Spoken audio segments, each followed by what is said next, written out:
Stakes are high for Canada as a review of the free trade agreement with Mexico and the United States got underway in Washington this past week, ahead of next year's deadline to decide whether the deal will be renewed. But earlier in the week, the Trump administration suggested the U.S. could pull out of the deal entirely. Prime Minister Mark Carney met privately with Trump and Mexican President Claudia Sheinbaum on Friday, while the leaders were together for the FIFA World Cup of Soccer draw. We've had a tremendous working relationship with Canada. We have our Prime Minister of Canada there, and we have our President of Mexico. And we've worked closely with those two countries, and the coordination and friendship and relationship has been outstanding. The details of what the three discussed are not known, but we do know they spent 45 minutes together at that meeting with no staff. And according to the Prime Minister's office, they, quote, agreed to keep working together on CUSMA.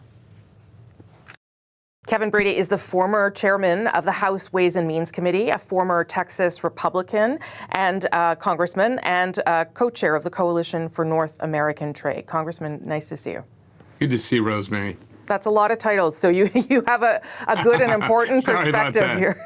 No, you have a lot of good perspective for us. I'm sure you know that Donald Trump's trade representative, Jamieson Greer, this week mused about just getting out of USMCA, or CUSMA as we call it, as did the president. How worried are you that that could actually happen?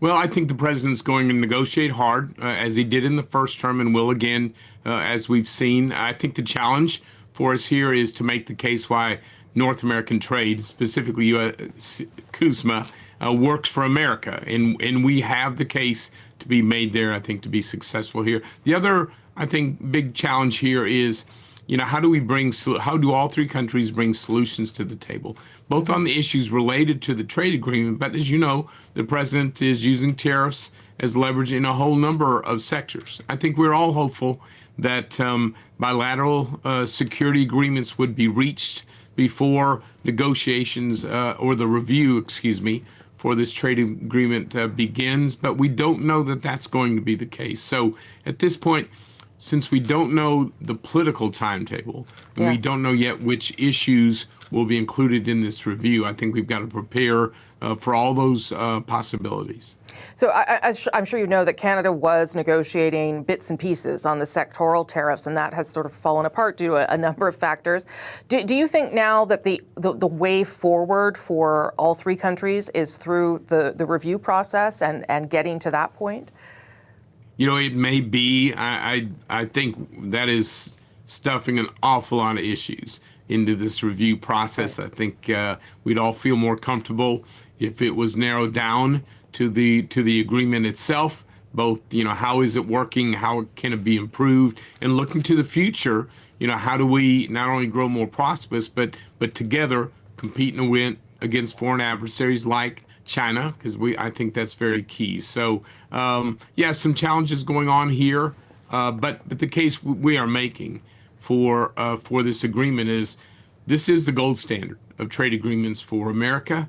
As a result of USMCA, Canada and Mexico together are now America's largest customers, largest investors, and the most important suppliers. That is a claim, frankly, no other country can make in the world. That's why, because of this agreement today, the U.S. is more economically strong, certainly more secure, and I think better positioned, as are all three countries, to be able to compete and win against China.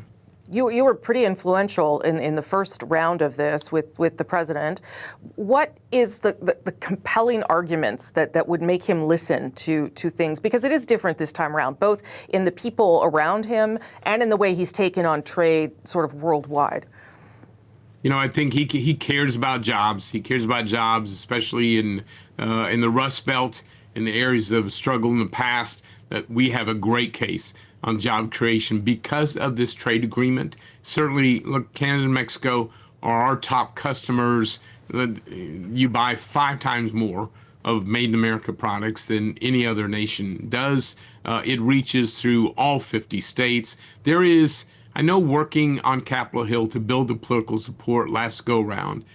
Jobs mattered in these communities. I think every congressional district, including mine at the time, had key jobs.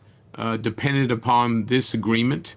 And so I think members of Congress, there is more support for this agreement, I think, than any other. I think there is a desire that this agreement continue.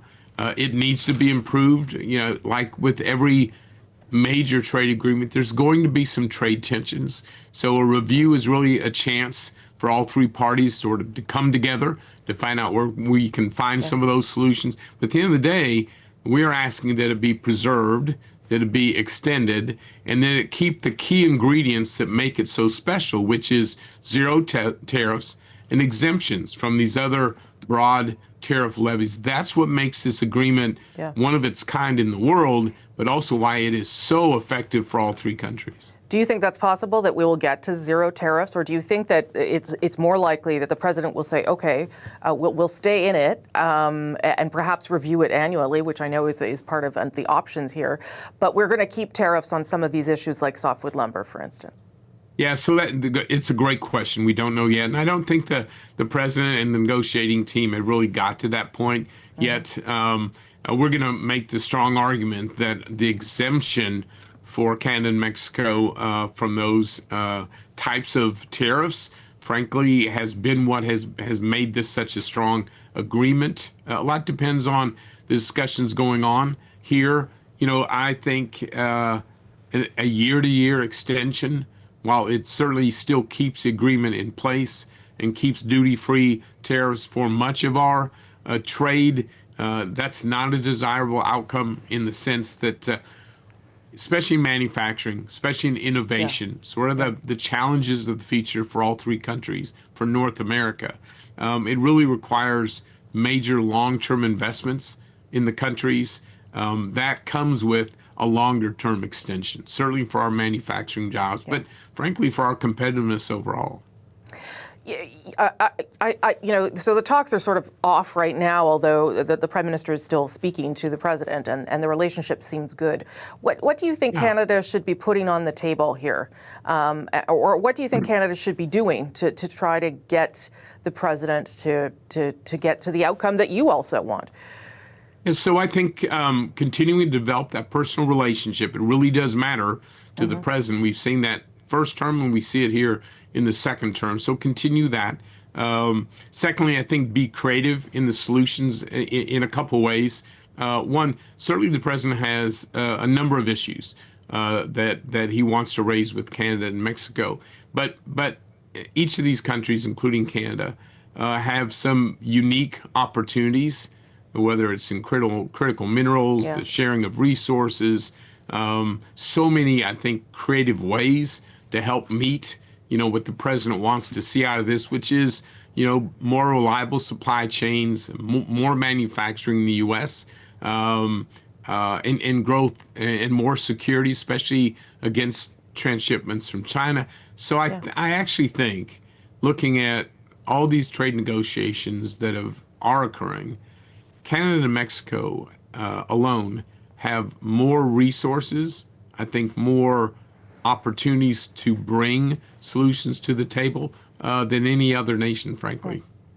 I'll just end on this, Congressman. Do you still speak to the president? Does he seek your smart ideas?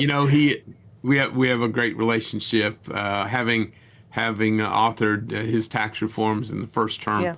And helped supported Congress as they made them permanent and improved upon them. He knows that I want him to have the strongest economy on the planet. Getting this agreement right, keeping this gold standard is certainly, I think, a key to economic growth, certainly to affordability and to a lot of local jobs in America. Congressman, co-chair of the Coalition for North American Trade, Kevin Brady. We will speak again, I hope. Thank you so much for your time. Thank you, Rosemary.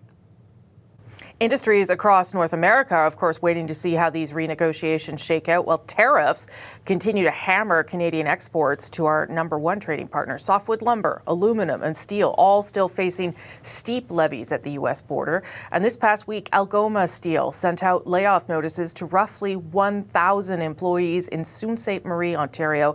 They will be effective in the new year as the company speeds up the closure of its blast furnace and coke-making operations.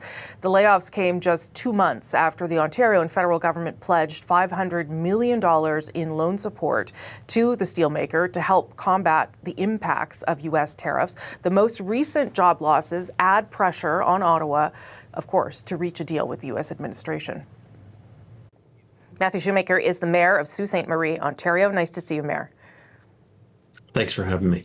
So I'm sure everyone is sort of digesting still the news about Algoma having to lay off 1,000 people over the next few months. What is this like for your community? What has been the response? Yeah, lots of anxiety in the community. It's been a difficult several days, and we're trying to support our community members while trying to also lead the charge on the path forward and from here. And I guess some of this was known, right? Like we knew Algoma was making changes to its production line and there would be some layoffs, but the number is bigger because of the tariffs. Is that fair to say? Yeah, two things that were unknown. Now, so the transition from coal-based steelmaking to electricity-based steelmaking was naturally going to reduce the number of people, especially those that worked in the blast furnace and the coke ovens that produced that processed the coal to go into steelmaking. Right. However, that was supposed to be done in mid-27 to late 2027, that is. And so the tariffs meant that what was otherwise going to be a 2-year transition from the mid-2025 to mid-2027 was sped up to a 6-month transition from when the tariffs came in place on June 1st to early in the new year. And that doesn't allow us enough time to have carried out all the plans that we've got to try and mitigate what those job losses were going to be. So I know you sent letters to the Prime Minister and to the Premier of Ontario saying that the steel tariffs demonstrate, I think you called it, the profound and escalating threat of U.S. tariffs, and that this has gone far beyond what we should be tolerating. So what do you think has to be the next step then, given how directly this is impacting your town? Yeah, well, I mean, I'm in the privileged position of not being in the Prime Minister's shoes, but I do think that the strategy that he's deploying right now isn't working. So the strategy has to change. The strategy that is being deployed right now is causing 1,000 layoffs to be moved up by almost 2 years in Sault Ste. Marie. And it's going to create the same effects in Hamilton. It's going to create the same effects in the communities in Quebec that have aluminum mills. It's going to create the same effects in those communities in British Columbia that deal in softwood lumber. So I don't envy the position he's in, but either greater counter tariffs or a change in negotiation strategy needs to be at the front of on the front of his list, at the top of his list, I should say, because the current methods are resulting in immediate and impactful job losses in our community. Well, I mean, there really isn't much happening, I guess, is kind of the problem right now in terms of negotiations. But to be fair, the federal government and the provincial government have given a lot of money to Algoma. I think we're up to $500 million, even though these layoffs are going forward. So what other supports could they be doing? I mean, obviously getting a deal and getting rid of the tariffs would be good, but what else would be helpful? So the tariff deal is going to be the most impactful, without question. I think that opens up a market for 60% of the product that Algoma makes, which had traditionally been coil. Now they're making. Now they have to focus on plate, which has not been their focus for quite some time. But what they could do in the Soo is support our other industries and other economic development diversification things that we have put on the table for them. We estimate that it could mitigate at least 500 jobs. We're also asking for the province for other priorities that could mitigate another 500. So there is a roadmap here to mitigating all 1,000 jobs that includes a public access port that we are developing with the Hamilton-Oshawa Port Authority, that includes diversification at our existing industries, whether that's 100 jobs or 200 jobs at one or two of those places. And then from the provincial side, there's another 500 there in terms of the Ontario Lottery and Gaming Corporation and some of the other irons we've got in the fire in terms of job creation and job growth from within. How much more can the Soo take in terms of this pressure and the layoffs? How much more can the city withstand? Well, we do not have the diversified economy that you would find in Hamilton. So I would say that a community like Hamilton would have a better ability to absorb job losses of this scale. But this 50% of the Sault's economy can be traced directly or indirectly back to the steel plant. So when you've got the steel plant laying off more than a third of their employees, it's going to have a very big impact. I saw some estimates around 140 million, 150 million taken out of the local economy. So that is going to hurt. And that is why diversification is necessary and should be a priority for the provincial and federal governments, because without that, the Sault is going to contract and then the regional economy is going to suffer greatly. Do you think that the federal and provincial governments should have given that much money to Algoma, or should they have used some of that money to do what you're talking about? The money that was given, I think, without it, could have resulted in the entire losing the steel plant altogether. Sure, so I think that whatever amount was necessary to support the ongoing viability of the plant, it is, after all, the only Canadian-owned steel facility. Hamilton has 2 mills, both of which are foreign-owned. So to have a domestic steel industry is critical, in my opinion. And I think we're seeing that now, that we can't rely necessarily on our closest neighbor. We're right across the river from the United States here. We can't rely on our closest neighbor for the things we've always been able to rely on them for. Mayor of Sault Ste. Marie, Matthew Shoemaker, thank you for making time. Thanks for having me. The future of the Canada-U.S.-Mexico Agreement on Trade, or CUSMA as it's known, is up for debate as public review hearings got underway in Washington this past week. The hearings are meant as a way for industry experts and analysts to give the Trump administration advice on whether to extend the agreement when it comes up for review next year. But if comments made this past week are any indication, U.S. President Donald Trump may be considering something else entirely. It expires in about a year. And we'll either let it expire or we'll maybe work out another deal with Mexico and Canada. July 1st is the deadline. Each country must declare whether they'd like to renew the current agreement, renegotiate, or leave it entirely. Prime Minister Mark Carney, Trump, and the Mexican President Claudia Sheinbaum held that private 45-minute meeting on Friday. According to the Prime Minister's office, they, quote, agreed to keep working together on CUSMA. Joining me now is Sarah Stewart. She's the CEO of Silverado Policy Accelerator. That's a geopolitical think tank. She's also a former deputy assistant, a United States trade representative, and she testified earlier this week as part of the CUSMA or USMCA review hearings in Washington. Nice to see you. Thank you. I want to ask about your testimony, obviously, but I first want to ask about some comments made by the U.S. Trade Representative Jamieson Greer, saying that the president could decide to just withdraw from USMCA next year. What is your reaction to that? I think that the U.S. is looking for a really good deal, and this has always been the case, even in the lead up to the first time that NAFTA was renegotiated under Trump's first presidency. So I think that they're looking to strike a balanced deal that benefits the U.S. as well as the other partners in the region. And, you know, if that deal doesn't come through, there is an opportunity for any party to withdraw from the agreement, given 6 months' notice. Sure. Do you think that this is just sort of a negotiating tactic by the president, though, that this is, or is it a likely outcome? I think that the future of this agreement is very important to the United States. And so I think that the president's trying to level set with Canada and Mexico and all the stakeholders in all three countries about what the U.S. expectations are. But hopefully, I'm optimistic that a deal will be achieved here, just as it was before. Well, let's talk a little bit about why you think that, because you said in your testimony, you talked about the importance of fortifying North American trade. What would that look like then in the future in your mind? Is it the same kind of deal we have now? Is it sectoral deals? Is it, you know, three different deals or two different deals? What would that look like? I think that the ultimate optimal outcome here is an updated USMCA that puts an emphasis on the economic security of the region.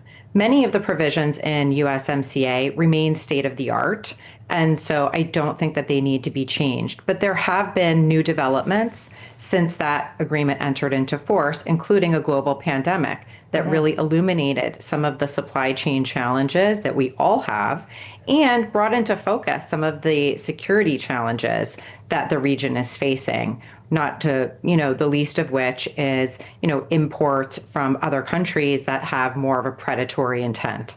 So I think that what we would hope to see out of an updated USMCA review is something that focuses on how the countries can work together, not just on the commercial aspects of the agreement, but how they can bring more economic security into focus.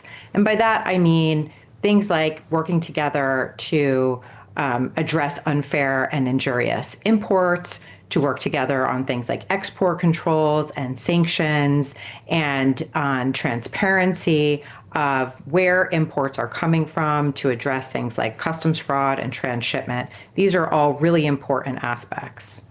Does that mean that there would be tariffs still in place in relation to Canada, or does that mean there's a coordinated effort by Canada, the U.S., and Mexico against China, for instance? What would you see there? Yeah, I think in an ideal situation, there would be a preferential tariff regime within North America. Whether that's zero tariffs or that's just a lower tariff rate than outside of the region is still to be decided. But I think that the ideal situation is a preferential tariff treatment among the three countries with some agreement by Canada, Mexico, and the U.S. as to how they want to treat other actors. And there may be different types of treatment for different types of countries. So free trade then, as you see it, isn't really going to be the same going forward, or you don't think that maybe that is realistic in the current situation? Yeah, I think that we've kind of moved away from a free trade system over the last decade or so anyway. So what I see here is the opportunity for the North American region to band together and to do so in a way that preferences one another and potentially other trading partners who share the same values and have the same intent when it comes to dealing with non-market economies or predatory actors or other types of economic measures that would threaten the region. And so I think that is going to be the focus going forward. Okay, so these are all super interesting ideas. What is the likelihood that the president is thinking about those things? Because right now, at least I think from Canada's perspective, it does seem as though the tariffs against Canada, Canadian goods, softwood, steel, what have you, is entirely punitive, right? That's what the goal is, to either punish Canada or to try and get industry, particularly the auto industry, to relocate into the United States. Sure. I think that there's going to be sectoral and specific sector issues that need to be worked out, and that's always going to be the case. But then there's the longer game, bigger issue of economic security. And if you look at what the United States has been negotiating with other trading partners, such as the United Kingdom, most recently, the president had a trip to Asia, and a lot of agreements came out of that trip. You're seeing that countries are striking deals with the United States on tariffs, but also on how they're going to work together on some of these economic security issues that I've mentioned. So I do think that there's a glide path there that would make sense to bring into the USMCA fold as well. Given, though, how interconnected the economies are and how industries are interconnected, is that realistic? I mean, can industries, like take the auto industry, for instance, remain that integrated in the context that you're talking about? I think so. Yeah. I think that there is definitely the opportunity for that. It is not going to be a smooth road to get there. But I think that it can be achieved if the parties are willing to. We'll also note that the United States released its national security strategy, and one of the core prongs is securing a Western Hemisphere. So I think that it is front and center. It's it's just a matter of how the negotiators are able to work together to get to an agreement in short order. Sarah Stewart, nice to meet you. Thank you for making the time for us. Thank you so much.